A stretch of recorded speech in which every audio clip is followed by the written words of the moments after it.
Seigneur vous bénisse. Peuple de Dieu.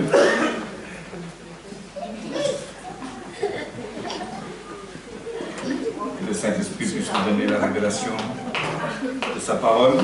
Nous avons besoin. Nous n'avons pas besoin d'une religion.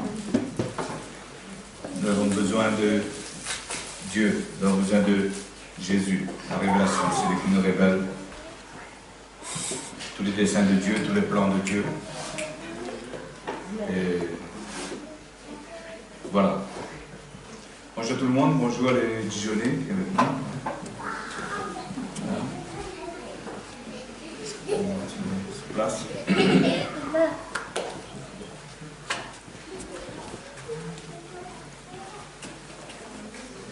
Voilà, hein, c'est le confinement, mais nous on n'est pas confinés. Amen. Parce que nous sommes toujours connectés avec le Saint-Esprit. Dieu ne nous a pas confinés. Hein. Dieu veut toujours que nous soyons en communion avec lui. Il a toujours des choses à nous dire. C'est pour ça que lorsque nous nous rassemblons, lorsque nous sommes ici comme on le dit souvent, pour avancer. Nous sommes assemblés pour avancer de gloire en gloire, comme nous avons chanté. Nous voulons pas rester toujours au même endroit, mais comprendre ce que Dieu attend de son Église et ce qu'il veut faire à travers nos vies. Amen. S'il nous a sauvés, c'est pour quelque chose.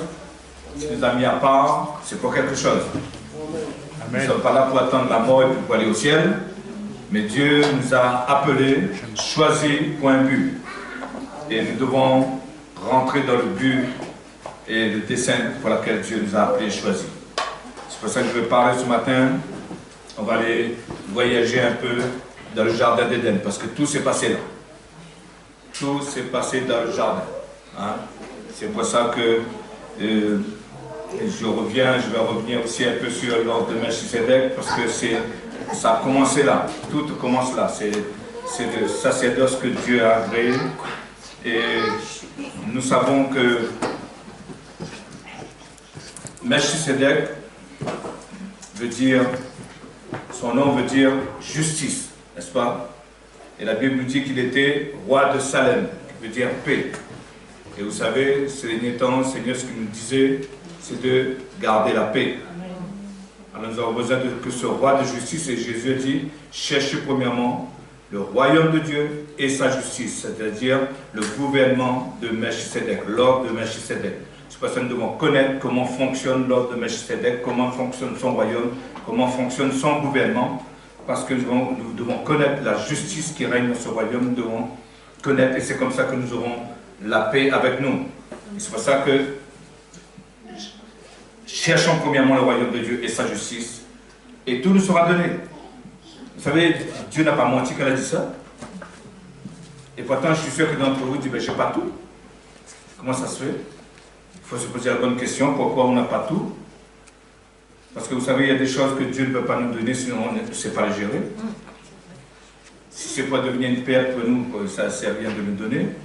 Alors c'est pour cela que plus vite que nous comprenons les choses de Dieu, plus vite que nous comprenons comment Dieu veut que nous nous dépouillions du vieil homme pour revêtir l'homme nouveau et pour fonctionner de la manière que l'homme nouveau fonctionne, plus vite nous recevons aussi des choses, parce que Dieu veut que son royaume puisse avoir toutes les bénédictions, parce qu'il ne manquait rien de le royaume, il manque rien de le royaume de Dieu.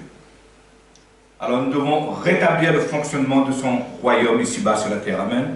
C'est pour ça que nous devons fonctionner selon un nouveau modèle, une nouvelle promesse. C'est pour cela que nous devons comprendre avec simplicité c'est quoi l'ordre de Melchisedec. C'est vrai, des fois c'est pas évident, hein, mais si, comme nous avons chanté ce matin, sa parole nous est révélée, si nous avons la révélation, ça devient simple. Hein, vous savez, c'est caché aux sages et aux intelligents de ce monde, mais c'est révélé aux enfants. Parce que dans la maison, le Père explique tout à ses enfants. Amen. C'est pour ça que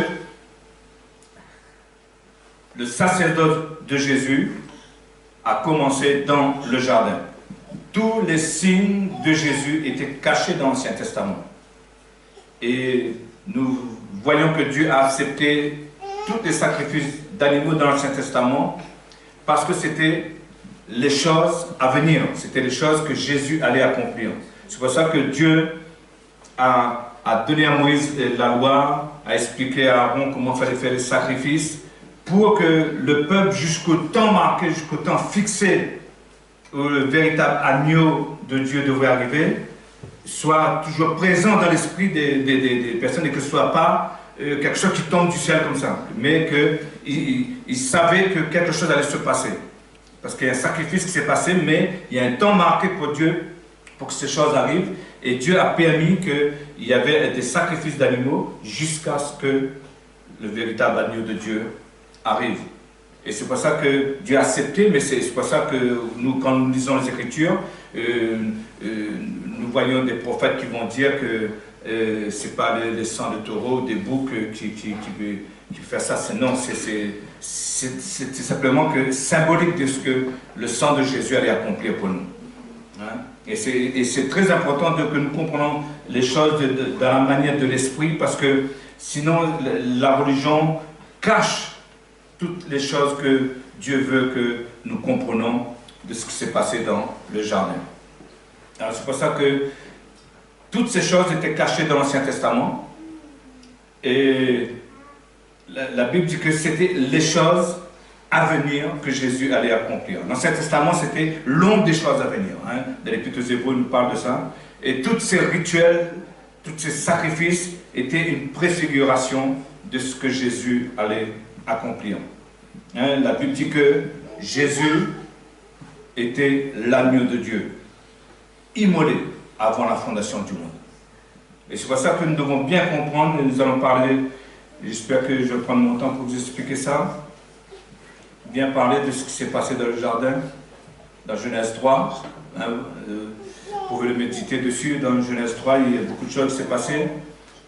Et c'est pour ça que, et quand vous lisez Genèse 3, vous verrez que Dieu ne cherchait pas ce que la loi pouvait faire. Dieu, il recherchait ce qu'il avait déjà fait. C'est pour ça que tout ce qui est, comme je vous dis, ça a été écrit dans l'Ancien Testament, c'était une préfiguration parce que Dieu avait déjà accompli quelque chose. Et c'est pour ça que les choses de l'Ancien Testament se finissent lorsque Jésus a accompli toutes ces choses. C'est pour ça que lorsqu'on dit qu'on n'est plus sous la loi, mais sous la grâce, en fait, Jésus a aboli toute la loi sacrificielle, mais il n'a pas aboli la loi des 10 commandements. Cette loi, c'est toujours la même loi. Mais c'est toute la loi sacrificielle qui a été abolie, qui a été finie parce que Jésus l'a accompli, toute cette loi-là. Tout ce qui est dit dans le livre Lévitique, tout ça et tout. Alors c'est pour ça que Dieu recherchait ce qu'il avait déjà fait. C'est pour cela, lorsque Adam a chuté, Dieu n'a pas paniqué. Lorsque Adam a péché, Dieu n'a pas paniqué. Parce que Dieu, et c'est cela que notre esprit a besoin de capter ce matin, essaye de nous mettre dans cette perspective que le temps n'existe pas, qu'il n'y a pas de passé, qu'il n'y a pas de présent, qu'il n'y a pas de futur. C'est comme ça que Dieu fonctionne. Pour nous, on a un temps, on dit c'est loin, c'est ici, mais pour Dieu, et ce qui est dans 1000 ans, c'est là. Il n'y a pas de temps avec Dieu. Quand il parle, c'est fait. Ça peut être, et quand il parle aujourd'hui, pour nous, ça peut être exaucé dans 4000 ans, mais pour lui, c'est fait. C'est déjà arrivé. Il a vu la chose. C'est pour ça qu'il peut parler la chose. Parce que c'est comme ça qu'on doit comprendre, lorsque Dieu nous parle, on doit comprendre comment saisir la parole de Dieu, comment saisir des paroles de foi, que ce soit pour notre guérison, pour notre miracle. Parce que vous savez, quand Dieu dit, c'est arrivé. Vous savez, alors ce matin, essayez d'être avec moi dans ce temps-là, au fait, dans ce temps de Dieu. Pas dans le passé, le présent, le futur, mais dans le temps de Dieu. Quand Dieu dit la chose, ça n'est pas de voir, ah, ça a été dit du temps de Moïse, ça a été dit. Non, ça a été dit dans le jardin. C'est là, point, c'est tout. C'était là. Toutes choses étaient faites là. Alors c'est pour ça que la Bible dit que la loi ne peut rien faire que Dieu ne puisse pas faire. Hein? Ce que la loi ne pouvait pas faire, Dieu avait déjà fait. C'est pour ça que dans Romains, il parle de ça, que la loi de Moïse ne pouvait pas effacer nos transgressions, il ne pouvait pas. c'était simplement une préfiguration longue des choses à venir, mais c'était le sang de Jésus qui allait faire, parce que Dieu avait vu cela, ce que le sang de Jésus allait accomplir. Et comme je vous dis, mais tous ces sacrifices ont été permis par Dieu pour que, comment dire ça, pour que toutes les générations qui vont arriver jusqu'à Jésus n'oublient pas ce qui va arriver. Et il y avait toujours quelqu'un qui retransmettait, voilà, un jour, l'agneau de Dieu va venir et va effacer le péché de l'homme. Et nous comprendrons plus tard pourquoi Dieu voulait racheter l'homme. Alors c'est pour cela que Dieu savait que la loi n'allait pas changer le cœur de l'homme.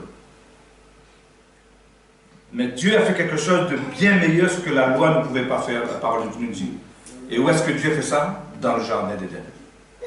Dans le jardin. C'est pour cela que nous devons bien comprendre les Écritures. Dieu a fait les choses bien avant la création de l'homme. Dieu a dit à Isaïe, dans Isaïe, il dit, trouve-moi un Dieu comme moi.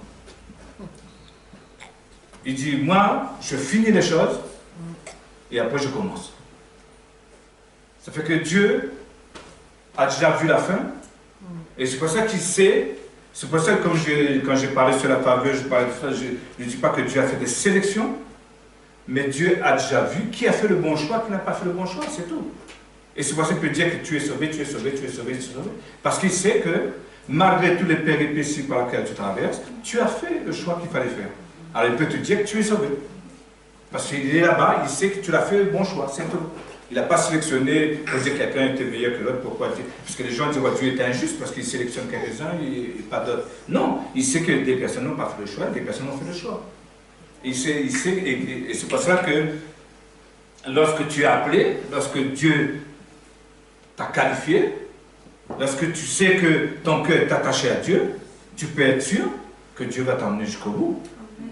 Que ce soit tes faiblesses, que ce soit tu tombes, tu te relèves, mais tu tireras des leçons. Parce que vous savez, avec Dieu, comme je vous dis, il n'y a pas de temps.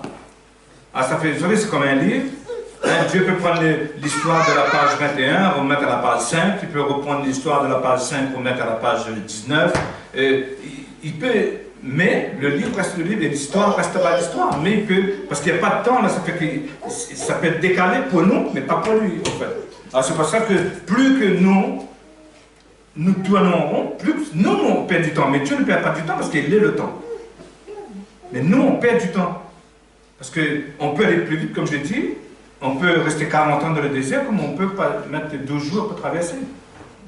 Parce que pour dire pas le temps, c'est une question d'obéissance, c'est une question d'entendre la voix de Dieu et de faire ce que Dieu dit. Et si nous répondons à ce que Dieu dit, ben, plus vite nous avançons. Parce que plus vite nous rentrons dans le dessein que Dieu a déjà vu. Quand Dieu a déjà vu, il a vu que c'est accompli. Mais pour toi, tu ne sais pas. Parce que pour toi, si tu tardes, ça va peut-être dans 2 ans, dans 3 ans. Mais Dieu, il sait que ce soit dans 2 ans, que ce soit demain, ça sera accompli de toute façon. Mais c'est toi, c'est nous. Plus que nous endurcissons notre cœur, et plus qu'on retarde. Mais à la fin, tu seras sauvé quand même. Mais tu prendras des coups. Tu prendras des coups alors que ce n'était pas prévu. Ça, c'est le choix. Ça, c'est les conséquences de notre choix. Hein, des causes à effet. Hein. Ben, tu as voulu perdre du temps, ben, écoute, voilà, ben, tu as plus de cicatrices maintenant. Mais c'est pas cela que Dieu veut.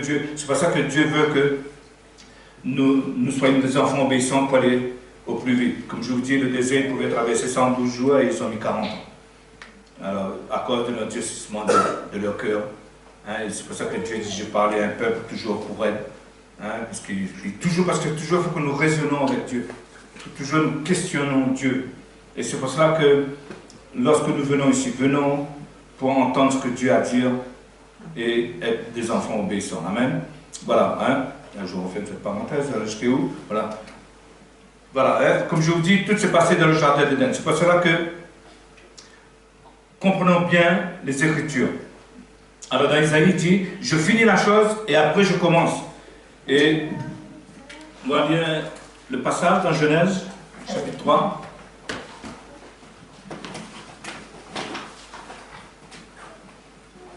C'est toute l'histoire qui est là, hein, dans Genèse 1, 2, 3 là.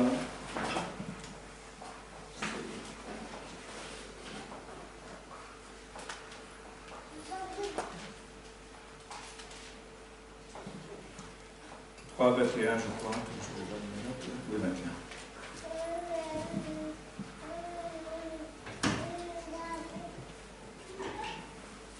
C'est bon?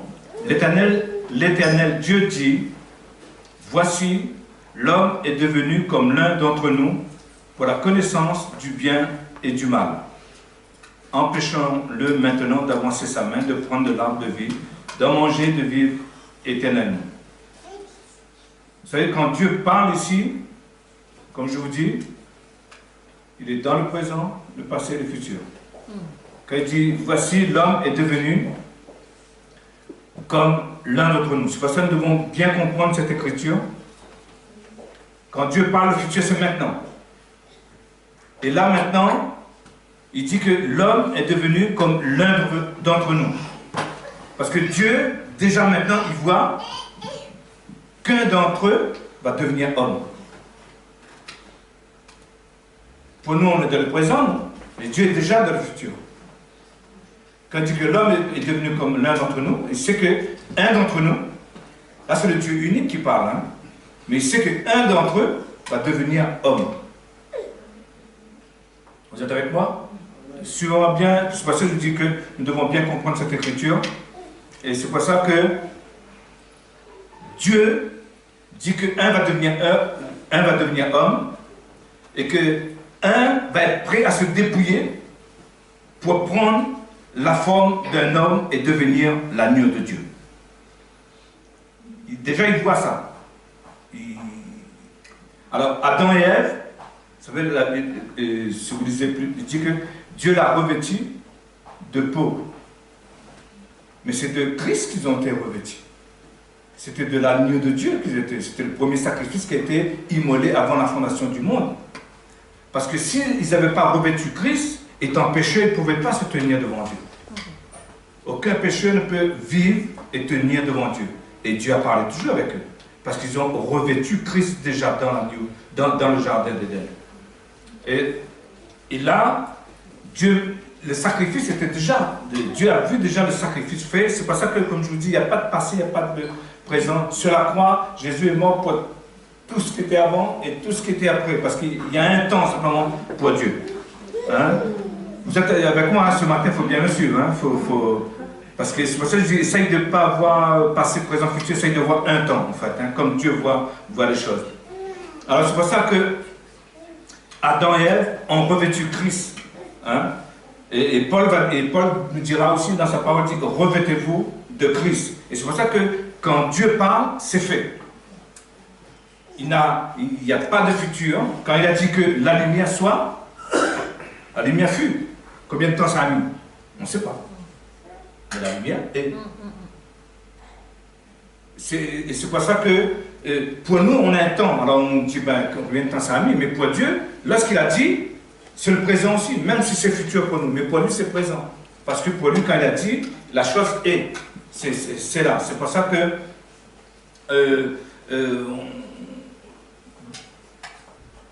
Comment dire ça? C'est pour ça que des fois, les choses de Dieu nous dépassent parce qu'on n'est pas dans le même temps que Dieu. Alors c'est pour ça que peu importe ce que Dieu dit pour maintenant, ça fait partie aussi du futur. Il n'y a pas de temps dans l'éternité. Vous savez, quand Dieu parle, c'est déjà arrivé. Et tout ce qu'il dit arrive en temps et en heure. C'est pour ça que vous voyez la parole de Dieu dit, au temps marqué de Dieu, ces choses sont arrivées. Parce que pour Dieu, c'est déjà arrivé. Quand Dieu dit que, par exemple, quand Dieu dit que nous sommes guéris, parce qu'il a déjà vu ce que Jésus a fait pour nous sur la croix, et il sait que le sacrifice de Jésus est parfait, tu es guéri. Lui dit que tu es guéri. Mais maintenant, est-ce que toi, tu vas croire ce qu'il dit pour saisir cette parole et par la foi recevoir ta guérison?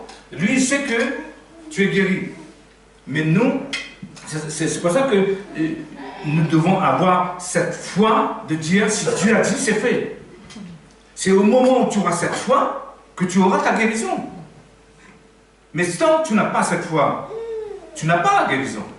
Parce que tu as des doutes encore, tu es en train encore d'interroger. Je suis guéri vraiment? Mon corps ne me dit pas que je suis guéri. Tu es en train de douter, mais tant que tu es en train de douter, tu n'as pas ta guérison.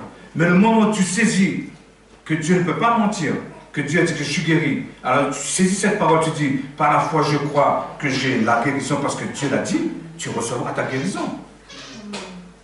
Mais c'est fait dans tous les âges.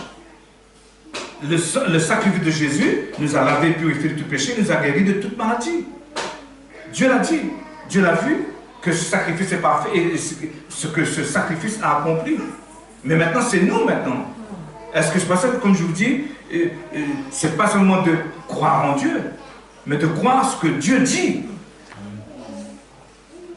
C'est pour ça que nous devons nous attacher à ce que Dieu dit. Est-ce que nous croyons ce que Dieu dit? Parce que ça peut dépasser notre entendement, ça peut dépasser notre façon de voir les choses selon comment le monde fonctionne. Mais dans le spirituel, c'est autrement. Mais si nous saisissons ce qui se passe dans le spirituel, cette femme qui avait une perte de sang, elle a compris ça. Elle a compris parce qu'elle a lu ça, que l'Éternel, celui qui te guérit. Et elle voit Jésus là, qu'est-ce qu'elle dit? Si je peux toucher seulement le bord de son vêtement, je serai guéri. Parce qu'elle prend cette parole déjà pour elle. Elle prend déjà la guérison pour elle. Elle a compris l'écriture, elle saisit, elle est guérie. Jésus sait que quelque chose est passé. Et c'est pour ça que nous aussi, nous devons, à un moment donné, activer notre foi pour cela. De dire, Seigneur, non, ça peut paraître invraisemblable, ça peut paraître pas logique, mais si tu l'as dit, c'est parce que c'est déjà fait. Et moi, je veux vivre dans ce temps présent. Ça veut dire que maintenant, tu peux prendre, maintenant, ce qui était loin, ramener tout de suite. C'est pour ça que quelqu'un peut avoir sa guérison instantanée et d'autres peuvent avoir la guérison plus tard. Ça dépend comment toi, tu la prends, ta guérison.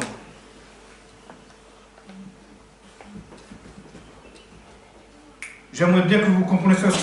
Pas que je parle de guérison, mais c'est pour beaucoup de choses qui est comme ça.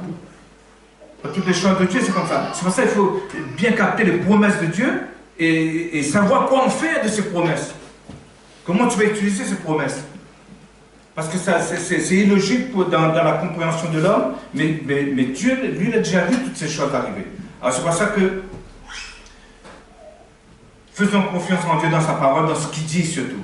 Hein, c'est pour ça que tout le temps que nous sommes en Christ, nous sommes guéris et nous sommes bénis. Il dit que, Paul va dire que nous sommes bénis de toutes sortes de bénédictions spirituelles dans le Dieu céleste. Toutes sortes. C'est pour ça que les enfants de Dieu doivent être les gens les plus heureux sur la terre. Amen.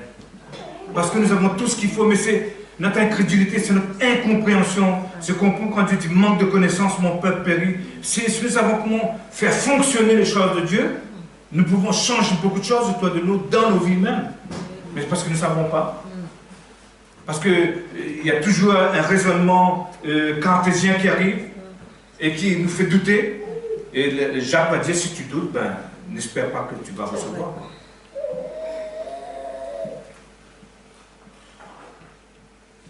Alors c'est pour ça que ta guérison viendra quand tu croiras ce que Dieu dit et que Dieu ne ment pas. Dieu a vu, comme je dis, ce que le sang de Jésus pouvait faire. Alors maintenant, il peut prophétiser.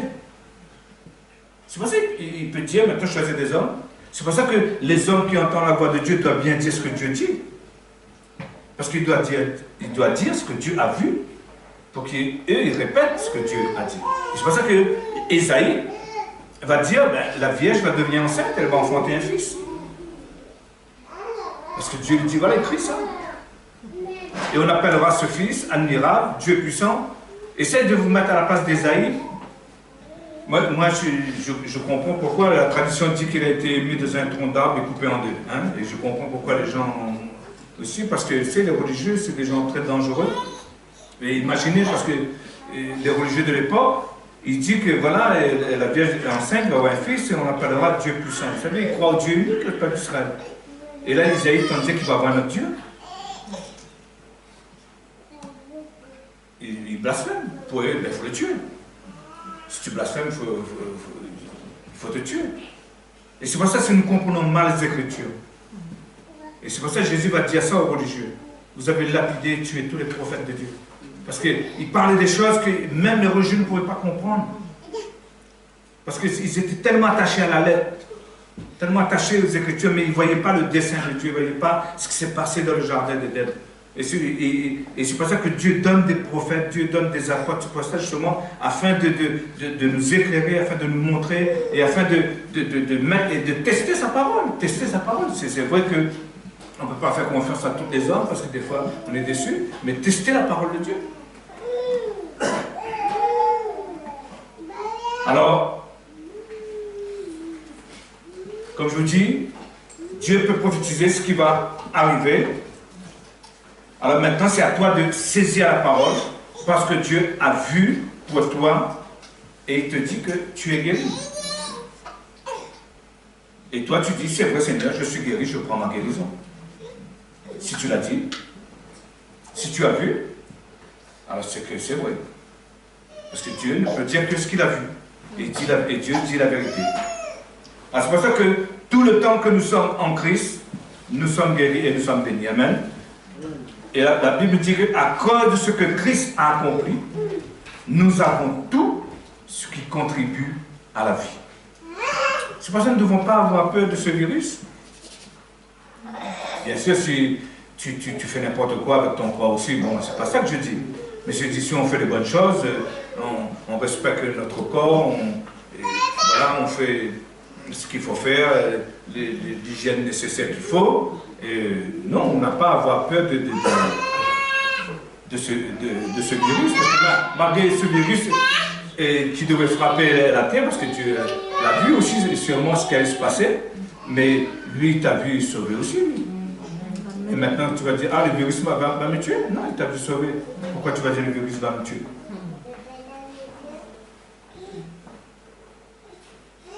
C'est pour ça qu'il nous a dit, il nous a prévenu. C'est pour ça que je vous dis que Dieu prophétise après. 1000 tombera à ta droite, 10 000 à ta gauche, mais tu ne seras pas atteint. Toi maintenant, saisis la parole de Dieu. Ok Seigneur, ben, il peut y avoir un effondrement, il peut y avoir des catastrophes, mais tu as dit que je ne serai pas atteint. Mais si tu ne crois pas, si tu es dans le doute, ben, tu seras atteint. Mais ce n'est pas ce que Dieu... Vous savez, le jour, beaucoup de gens, lorsqu'ils arriveront devant Dieu, ils seront étonnés de ce que tout Dieu avait prévu pour eux et que ça n'a pas été accompli dans leur vie, ils seront étonnés à cause de l'incrédulité. Dieu avait une belle promesse pour le peuple d'Israël, il dit, mais personne n'est entré à cause de leur incrédulité. Alors c'est pour cela que nous avons reçu tout ce qui contribue à la vie par Jésus. En Christ, la Bible dit ici que vous avez tout pleinement. Dis avec moi, j'ai tout ce qu'il me faut en Christ. Alors c'est pour ça que maintenant, mets ta foi en action et dis avec moi, il ne me manque rien. Parce que Christ m'a tout donné. La Bible dit qu'en lui, c'est oui et amen. Et c'est pour ça que nous devons rester là-dessus. C'est vrai que si on regarde ce qui se passe autour de nous, on panique. Si on regarde tout ce qui se passe, on n'a pas la foi. Mais on doit rester sur ce que Dieu dit. Vous savez, c'est un combat, ça. Hein? C'est un combat de tenir ferme sur ce que Dieu dit. Parce que c'est pas facile. C'était facile. Et Jésus ne nous a pas dit que c'est facile. Hein? Mais il croit seulement. Il avait dit ça que Marc pour son frère Lazare. Je ne t'ai pas dit, si tu crois, tu verras la gloire de Dieu. Alors arrête, parce qu'il commençait, elle aussi commençait. Pourtant Jésus l'avait dit, elle commençait déjà encore à douter. Jésus dit, mais t'ai-je pas dit, si tu crois, tu verras la gloire de Dieu. Et c'est ce que Dieu nous dit ce matin. Qu'importe les situations, les circonstances, ta foi veut être ébranlée. Mais Dieu dit, ne t'ai-je pas dit que si tu crois, tu verras la gloire de Dieu.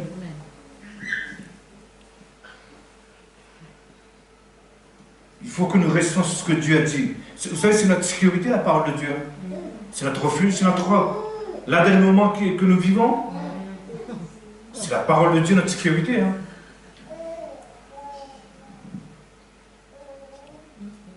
Alors, c'est pour ça que si nous vivons sous ce sacerdoce, sous l'ordre du roi de Salem, nous sommes complets. Nous sommes achevés. Notre destinée est accomplie. Et c'est pour ça que Dieu va te dire, Ne te décourage pas. Je comprends que tu peux te décourager avec tout ce qui se passe. Il va te dire, relève-toi. Tu es tombé, ok, relève-toi. Comme nous avons entendu ce matin, tu es un vainqueur. Tu vas gagner. À la fin, c'est toi qui gagnes. Amen. Alors ne décourage pas. L'ennemi aussi tu combats. Mais toi aussi combats avec lui aussi. Il n'y a pas de couronne sans combat. Il n'y a pas de combat sans adversaire. Il faut, mais c'est toi qui vas gagner, Dieu dit. Le combat est inévitable. Mais la victoire est pour toi. Amen. C'est ce qu'il te dit. C'est pas ça que je ne veux pas vous dire que c'est fini, c'est la belle vie, vous rentrez chez vous, c'est tout. Non, le combat est toujours là. Mais tu vas sortir vainqueur de ce combat. C'est toi qui vas gagner. Vous savez, quand nous mettons notre foi en pratique, vous verrez toutes les choses que nous avons vues d'une manière négative, ou que nous avons vues qu'on n'était pas capable de gagner. Mais quand notre foi sera en action, nous serons étonnés de ce que nous serons capables de pouvoir faire.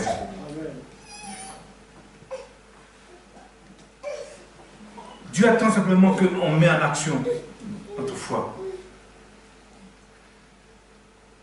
Il sait que ce n'est pas évident d'accepter ce qu'il dit, mais il est la vérité. Crois simplement.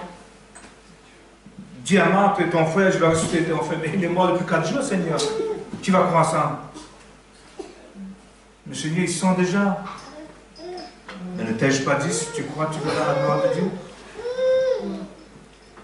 Et Dieu veut nous, comment dire, nous épater, c'est pas le mot, mais nous surprendre, nous faire aller au-delà de notre façon de raisonner. Comment le monde raisonne avec ses limites, au-delà de nos limitations, en fait.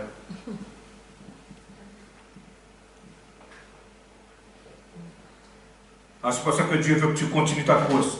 Tu vas gagner. Dis à ton voisin, tu vas gagner. Vous savez, Dieu, il faut que vous sachiez que depuis dans le jardin, Dieu nous a déjà acceptés en Christ. C'est parce que je vous dis, depuis le jardin, il sait qui est avec lui, qui n'est pas avec lui. C'est pour ça que maintenant, s'il a fait tout un cheminement pour que tu arrives avec lui, il ne va pas t'abandonner. Nous sommes avec Christ. Dieu nous a déjà, Éphésiens, je crois, il nous parle que Dieu nous a déjà glorifiés, élevés, il nous a déjà mis assis à la droite de son Fils. Il connaît tout ça. Il a vu tout ça. C'est pour ça qu'il peut prophétiser sur ta vie, il peut dire sur ta vie, voilà, c'est ça, c'est ça, c'est ça. Mais maintenant, toi, accepte-le, plus vite pour toi, ça va aller mieux. Mais nous, comme je vous dis, on est toujours en train de raisonner. Ah, peut-être Dieu m'a oublié. Vous savez, Abraham, tout le monde l'a fait, hein. Abraham l'a fait, à un moment donné, Dieu avait dit qu'il va avoir un héritier, mais à un moment donné, il dit, oh, ben, Dieu m'a déjà oublié, je vais donner un coup de main à Dieu. Et on veut essayer de donner un coup de main à Dieu. C'est là qu'on veut donner un coup de main à Dieu, c'est là que on crée d'autres problèmes à côté, qu'il faut gérer après.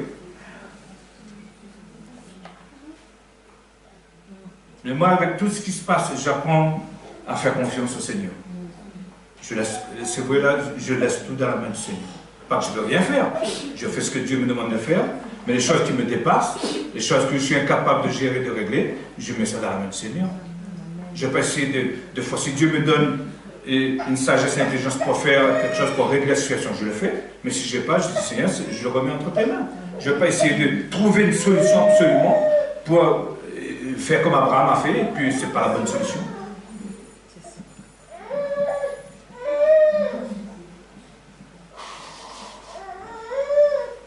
Alors c'est pour ça que l'ordre de Melchisédek est très important, mes amis. Nous devons voir comment fonctionne cet ordre. C'est pour ça que Abraham a reçu cet ordre, parce que c'était la façon de faire les choses. Et Jésus est venu nous amener aussi ce que c'est l'ordre de Melchisédek. C'est pour ça que toutes ces choses, l'élévation, être glorifié, être accepté, toutes ces choses est en Christ. Et la Bible dit, et si vous demeurez en Christ, Christ est à vous et vous êtes à Christ. C'est pour ça que tout ce que vous avez besoin se trouve en Christ. Tout ce que, alors je vous donne une image, tout ce que vous avez besoin est dans une maison. Tout ce que vous avez besoin, est dans la maison. Si vous habitez dans la maison, tout est à vous. Et la Bible dit, si vous demeurez en Christ, tout ce qui est en Christ est à vous. Et en Christ, il ne manque rien. C'est pour ça que nous devons demeurer en Christ. C'est pour ça que il faut que vous sachiez qu'en temps et en heure, toutes ces choses vont s'accomplir dans ta vie. Tout ce que Dieu a dit, Dieu va le faire dans ta vie. Parce que c'est déjà accompli, c'est déjà fait. Dieu l'a déjà dit. Et c'est pour cela que nous devons, comme je dis, fonctionner selon l'ordre de Melchisedec, c'est-à-dire le sacerdoce de Christ. Alors Dieu dit, je reviens là-dessus sur Genèse 3, parce que Dieu dit, un d'entre nous doit devenir un homme. C'est ce qu'a dit Manu dimanche dernier, je crois. Il a dit ici que Dieu est devenu homme pour que l'homme en Christ devienne comme Dieu. Un peu ça que Manu avait dit dimanche, il avait traduit un truc de Papa Jonathan. Et c'est ça, il dit, Dieu va devenir homme pour que l'homme devienne comme Dieu. Comme je vous dis tout à l'heure, Dieu a vu le futur et il a vu que les hommes deviendront comme lui. Alors Dieu dit que l'homme va devenir comme l'un d'entre eux.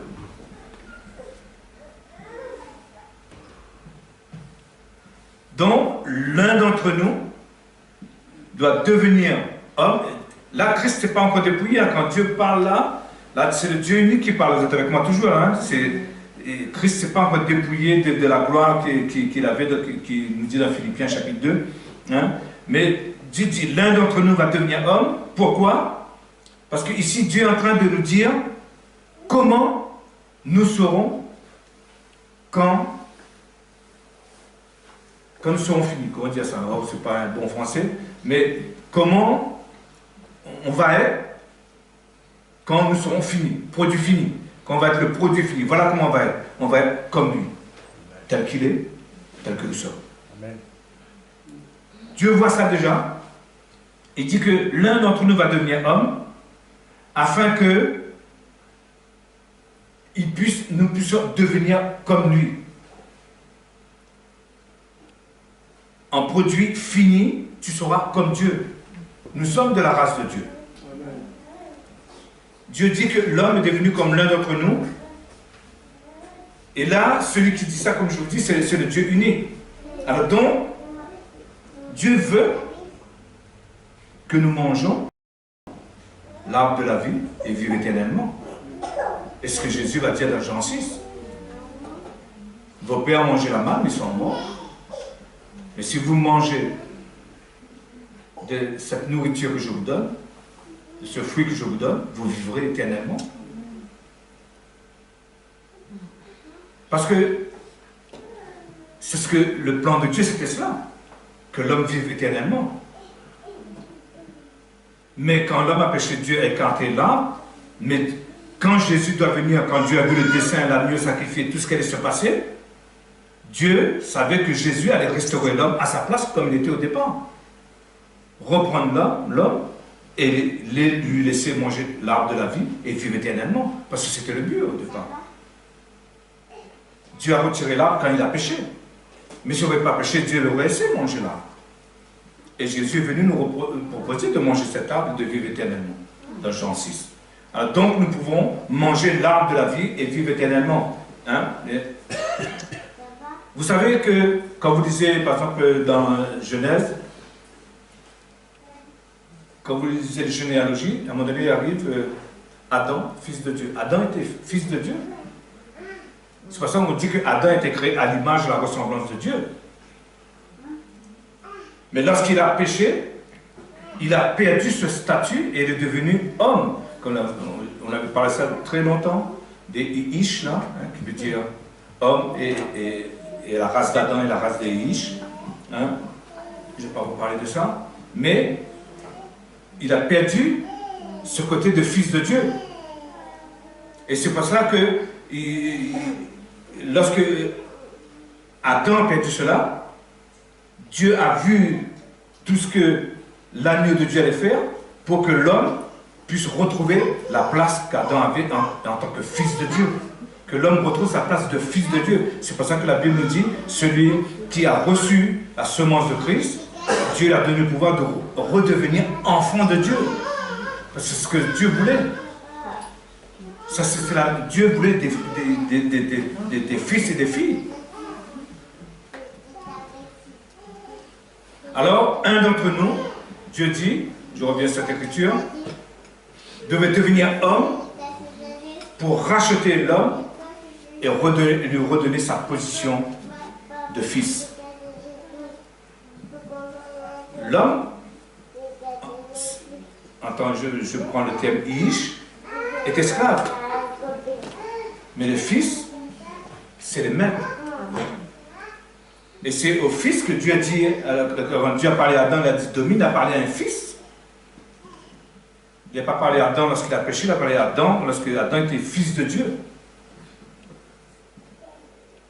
Alors Jésus est descendu afin de permettre à l'homme de devenir comme Dieu. L'homme deviendra comme Christ.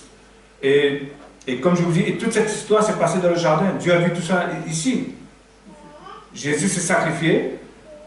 Et lorsqu'il a été dépouillé de sa vraie nature, les Philippiens nous parlent, il dit qu'il n'a pas regardé de la gloire qu'il avait eue. Il a voulu, vous savez, c'est un peu comme dans le film Narnia. Vous voyez quand on emmène le lion là, et puis qu'on le dépouille de toute sa crinière, là, il n'est plus un lion en fait.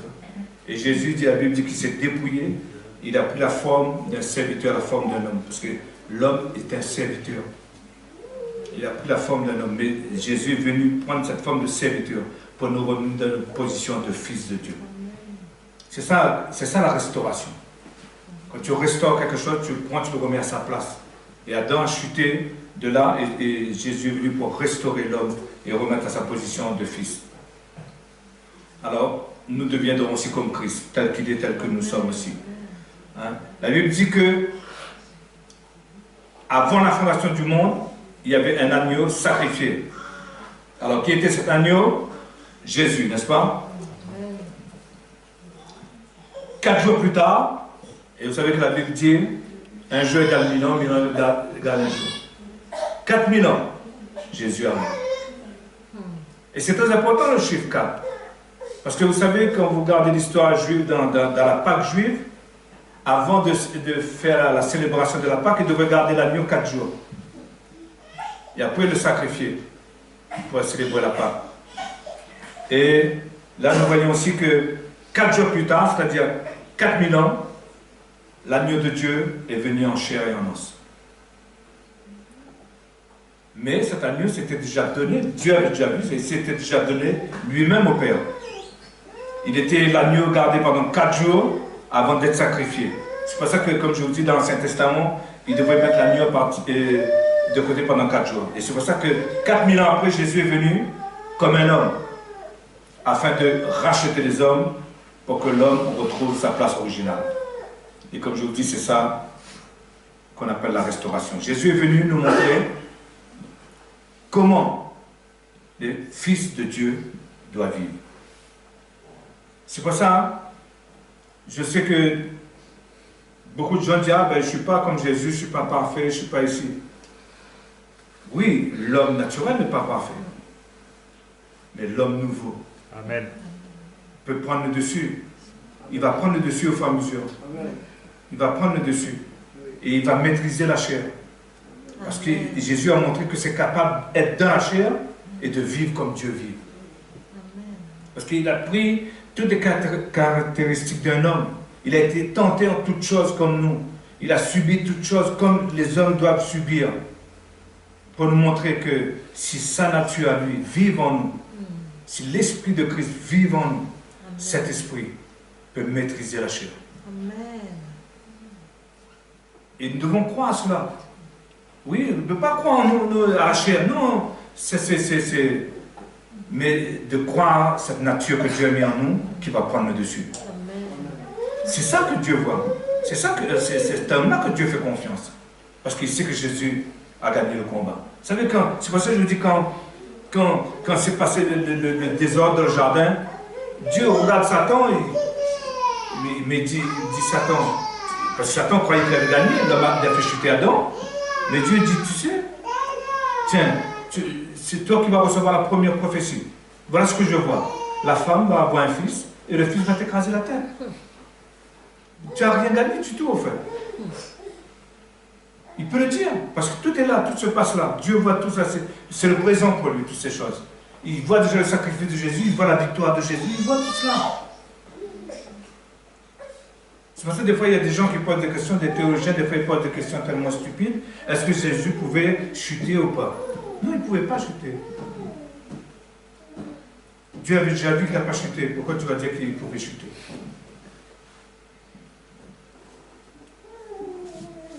Ah, c'est pour ça que Jésus, et c'est pour ça qu'il dit qu'il est le modèle, il est le chemin. C'est pour ça que la Bible dit, fixez vos yeux sur Jésus. Regardez. Si c'était possible pour lui, c'est possible pour toi aussi. Parce que l'esprit qui conduit Christ, c'est le même esprit qui te conduit aussi.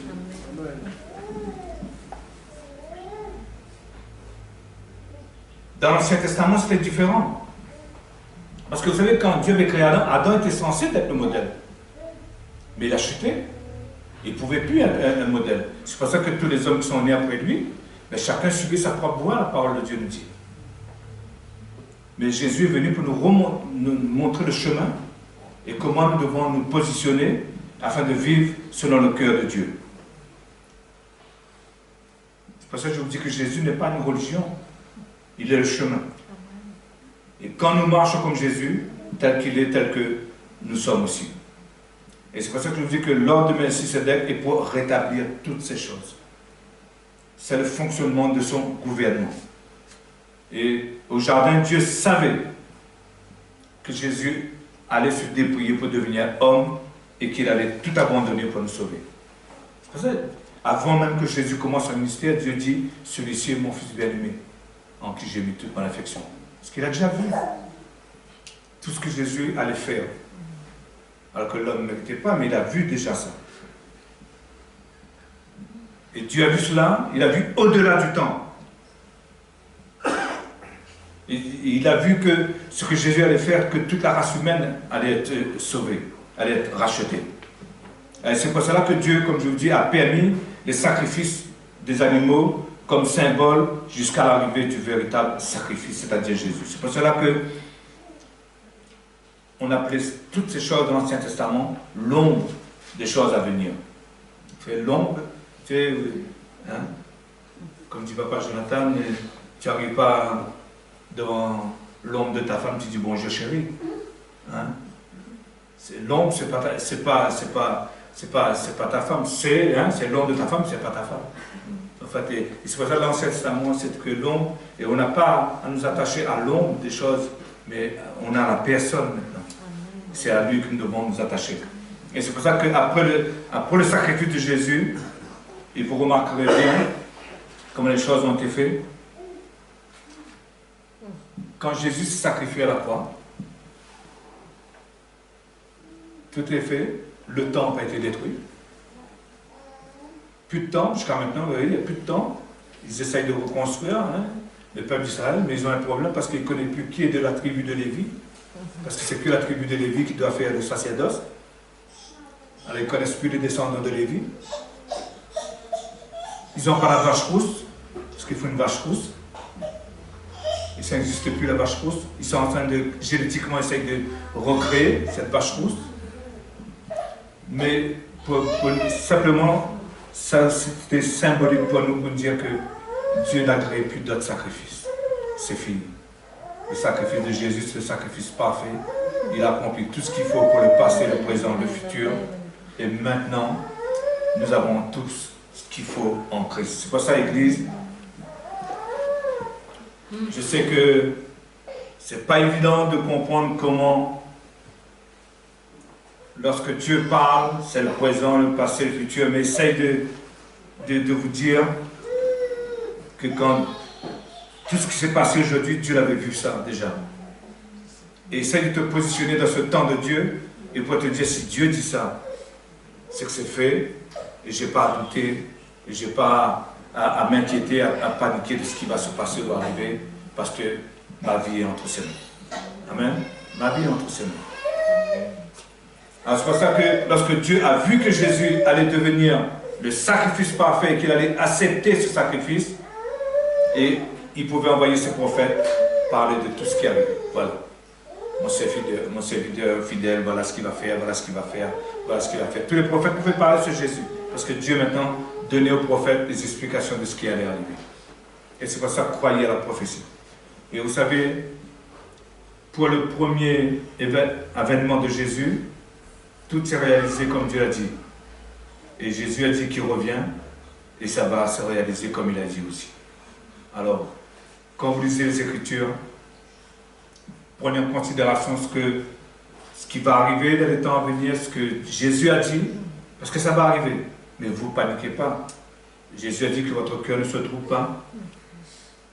Je vous donne ma paix, gardez ma paix, et fonctionnons selon ce sacerdoce de Melchisédek.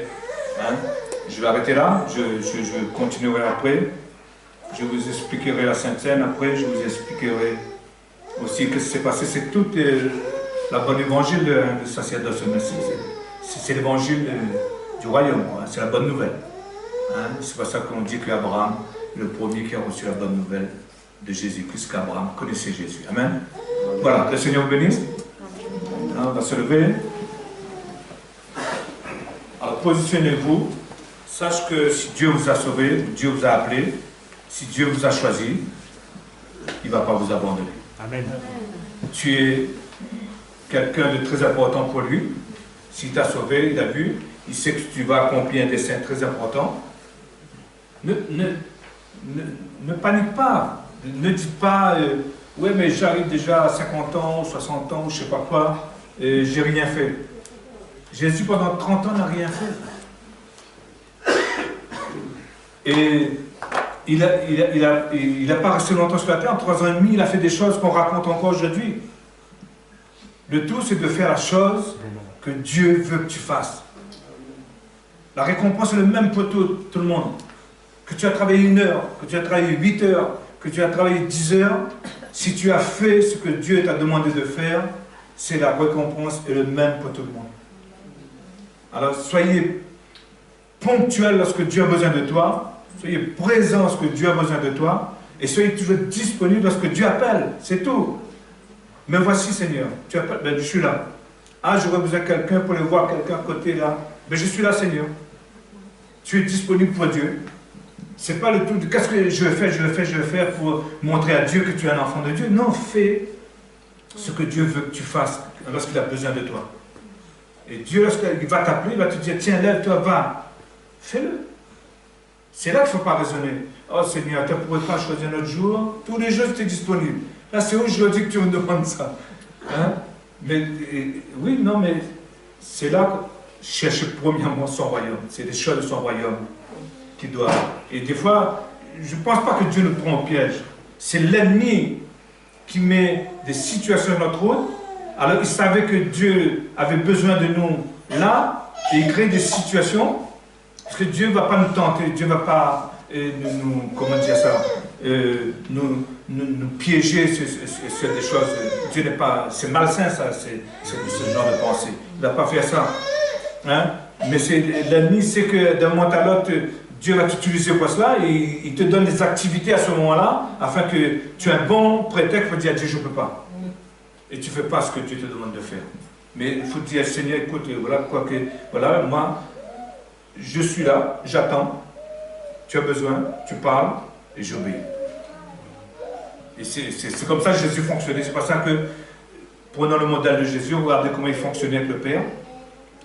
Nous on ne pouvait pas savoir comment, parce que comme je vous dis, Adam a péché. Il n'y avait plus de modèle. Ça fait qu'il n'y avait plus personne pour nous expliquer comment un fils de Dieu devait fonctionner avec son Père. Parce qu'il n'y avait plus. Et Jésus est venu nous montrer ça. Comment un fils doit avoir cette relation avec le Père. Comment les fils de Dieu doivent pouvoir se relationner avec le Père Céleste. Et lui, il nous a montré, voilà, malgré, ce n'était pas sa volonté, mais quand le Père lui disait, ben, Seigneur, même si ce n'est pas ma volonté, mais si tu le dis, tu l'as vu, et tu sais qu'on va gagner. Ah, je vais le faire, je ne vais pas me poser la question, on va gagner. Amen. Alors positionnez-vous de cette manière.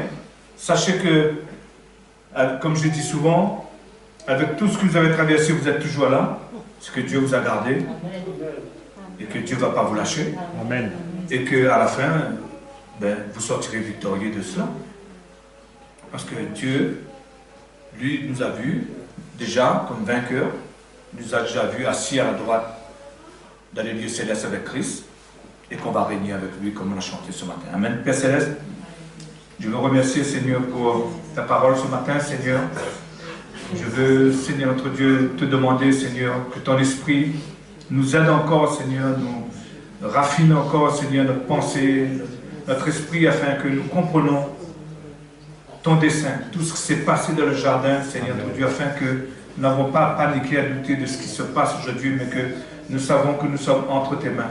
Et que ce que tu as prévu, Seigneur notre Dieu, et que ce que tu as décidé qui va arriver, Seigneur notre Dieu, et que nous n'avons pas inquiété de quoi que ce soit, parce que nous sommes en Christ, et que Christ est en nous, et que c'est notre protection, c'est notre abrissure, Seigneur notre Dieu. Je te prie de bénir, Seigneur, ton Église encore ce matin, de la fortifier, Seigneur, de l'encourager, Saint-Esprit, de lui donner, Seigneur, tous les ingrédients, Seigneur, que son esprit a besoin pour être fort, Seigneur, pour combattre le bon combat et pour résister au diable, Seigneur, et pour l'écraser, Seigneur. Tu as dit, Seigneur, que nous écraserons la puissance de l'ennemi et nous allons voir l'ennemi sous nos pieds, Seigneur, parce que tu l'as dit, parce que tu l'as vu et nous nous croyons, Seigneur. Merci, Père, dans le nom de Jésus.